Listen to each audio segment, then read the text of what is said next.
आपल्या बायकोसाठी तू खाली आणून भूतलावर द्वारकेत लावलास. हो काय रे, हा तुझा मोह नव्हे.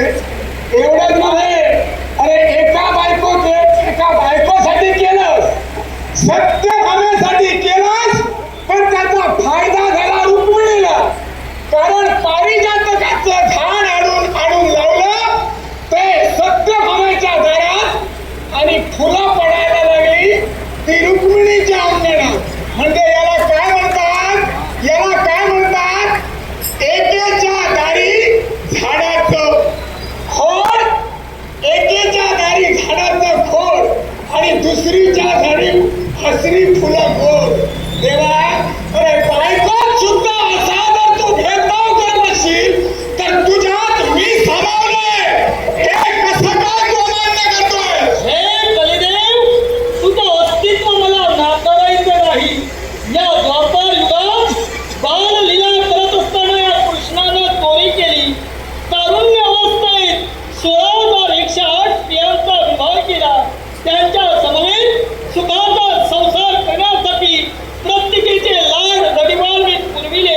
पण जगानं या गोष्टीला वाईवेळा न म्हणता ही कृष्णलीला होती असं समजलं आणि या कृष्णलीलेचा स्वीकार द्वापर युगात भक्तजनांनी केला. काय रे, बायकोची खोड बोलली. तू काय म्हणालास की बायकोसाठी ते मी आणून दिलं आणि ही तुझी कृष्णलीला होती. नुसतं बायकांच्या दारी गेलं नाही, अरे देवतांना सुद्धा तू एकालाही सोडलं नाही. अरे गोवर्धन उतरलास, इंद्राचं गणहरण केलंस, स्वतःचा बाप नंद ज्यावेळी पाण्यात बुडाला त्याला आणण्यासाठी स्वर्गात गेलास, वरुण देवाचं गणहरण केलंस.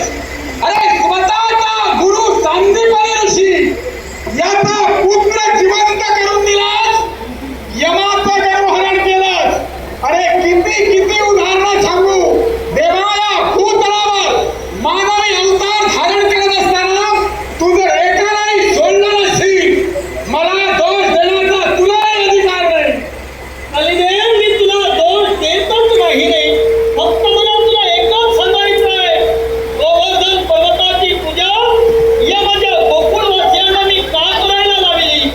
देवतांना भजण्यापेक्षा सृष्टीचा समतोल राखण्यासाठी निसर्गाला जपा, जेणेकरून तो निसर्ग तुमचं जीवन प्रफुल्लित करेल. यासाठी मला जगाला हा बोध करावा लागला. देवा, जगाला हा बोध केलास, जगाला शिकवण दिलीस, जगाला उपदेश केलास.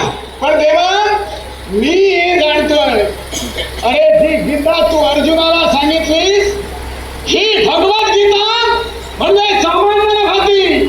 अरे त्यावेळी तू म्हणालास की या विश्वात प्रत्येकात मी सामावलेला आहे. ऋषीराम यावत वासुदेवास्मी, मुनिराम व्यासः, कविराम उषणा कवी, पांडवानाम धनंजय.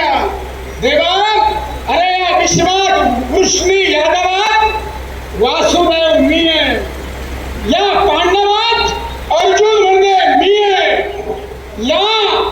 या विश्वात कवी सर्वश्रेष्ठ कवी व्यास मुनी म्हणजे मी आहे.